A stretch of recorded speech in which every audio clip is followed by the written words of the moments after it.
speaking of free agents, it sounds like the Motor City Machine Guns are going to be making the jump to WWE, which is really exciting. Mhm. You talk about two guys and Saban and Shelley that have wrestled for 20 years, were probably, you could argue they were the best tag team in the world in the mid 2000s there when they were having the feud with Beer Money around that time.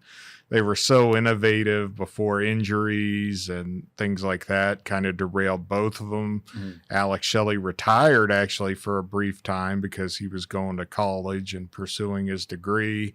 And I think in the pandemic in 2020, both of them came back to Impact. But it's nice to see them get their recognition. They finally got to pick between the two companies, decide where they want to go. And I'm really happy to see them get to go to a red hot WWE and show off their skills. That's going to be pretty special. Yeah, I'm glad that they've landed in WWE. My only, for selfish reasons, I kind of wanted to see them in AEW just because I wanted to see them in FTR. That is the one match there that is out there for them, because I had thought about AEW. They, of course, have a long history with the Young Bucks from Ring of Honor. I saw that many times. It was always a great match.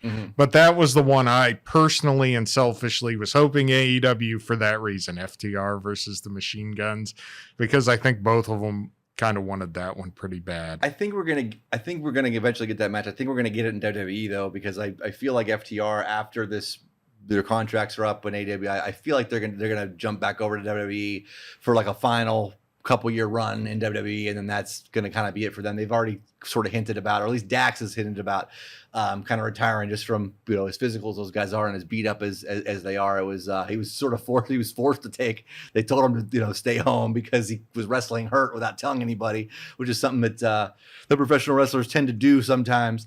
But yeah, I think we will get that match, but I think it's going to be in WWE in a couple years. Once I think FTR has another year or so left on there. I think they signed a 2-year deal when they did their last one. They're 2 or 3, but yeah, we will eventually see that match, I think.